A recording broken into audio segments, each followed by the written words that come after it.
We're joined today by the CEO of Micron to celebrate their commitment to invest $100 billion over the next 20 years here in America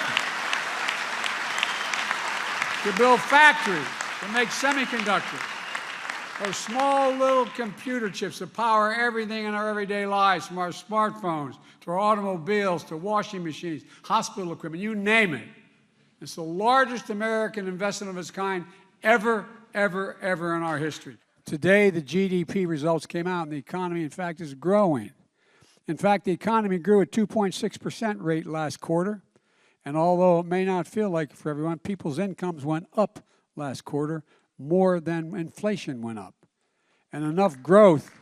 I've been around a long time in public life. Republicans usually always have platforms. Say, this is what we're for. Well, they can't tell you what they're for, but they'll make sure they'll tell you what they're against. They're going to give the power we just gave to Medicare to lower drug prices back to Big Pharma to raise prices instead. The cap on the $2,000 cap on prescription drugs for seniors, gone. If Kevin has his way, McCarthy. $35 a month cap on insulin for diabetes for seniors, gone. Savings on health care premiums, $800 a year for literally millions of Americans under the Affordable Care Act, gone. And of course, they're still determined to repeal the Affordable Care Act overall, which would mean that tens of millions of Americans with pre-existing conditions who can't otherwise get insurance will lose even that insurance because they have a pre-existing condition. These protections are gone as well if the Republicans get their way, if Kevin gets his way in the Republican Congress.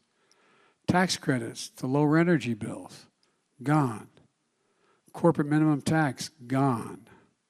Under the Republican plan, some big corporations are going to go back to paying zero again.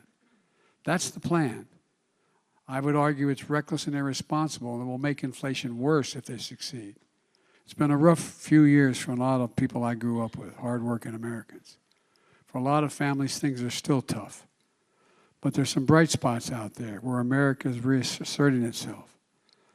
I've asked CEOs, including Micron and CEOs of many other countries, the following question. When I spoke to the Business Roundtable, spoke to the Chamber of Commerce, National Chamber of Commerce.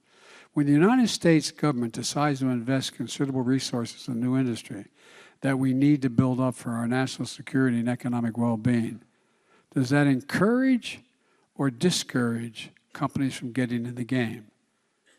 The overwhelming answer is it encourages them to get in the game. Federal investment attracts private sector investment, particularly in those things we need badly. Our national security depends on us having access to the most modern computer chips in the world. It depends on it. One of the things I've been able to do, and I make no bones about it, because of Russia's activities, we have curtailed their ability to access some of this stuff. And guess what?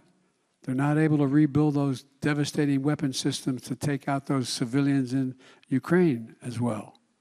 Not a joke. It makes a big difference.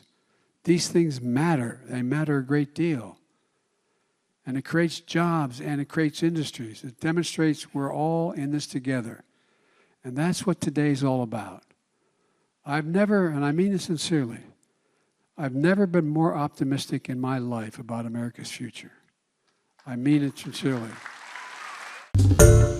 Hi, everyone. George Stephanopoulos here. Thanks for checking out the ABC News YouTube channel. If you'd like to get more videos, show highlights, and watch live event coverage, click on the right over here to subscribe to our channel. And don't forget to download the ABC News app for breaking news alerts. Thanks for watching.